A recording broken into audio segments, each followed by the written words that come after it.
Hi, I'm Corinne with Thompson RV in Pendleton, Oregon with your Outdoors RV Owners Group video. Gonna make this a quick one because it's like 90 degrees in this trailer and we are sweating. So today we're just gonna talk about the basics of your Outdoors RV control panel. So this is where you're gonna run your slide outs, turn on your water pump, etc. So slide outs, really easy, in, out. Some models have two slides, this one doesn't, so it has a blank here. Your awning, in, out, so real basic stuff. How to check your tanks. You're going to have your battery. You can check and see this one has full batteries on it. Fresh tank is empty, black, gray, they're all empty. Obviously those levels will go up as you're camping, but that's how you check that. Your water heater controls are here as well. So if you're out boondocking and you're not plugged into 110, you can just run it off of the gas water heater. You flip that on, this red light's going to come on.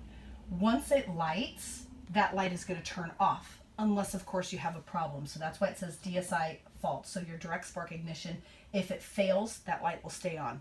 Obviously we don't have any propane on this, so it's going to fail. Your 110 water heater, you just turn it on, it'll light up as well, and that's just either on or off. So this isn't going to light up for that, that's just for the gas side.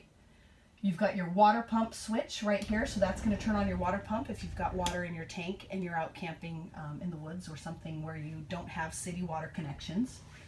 This particular model we did order with a 12-volt heat pad for the fresh water tank, so that is right here as well. And then this button right here, that's for your small 10-watt solar panel, which we've done a video on, but that's how you turn on the panel. So once you hit that battery kill switch, you've got the unit in storage or something, that's how you turn on the solar panel. So that's just the basic rundown of this and the controls on this little board. If you have any questions, obviously just give us a call or ask somebody on the Facebook page, or call your local dealer.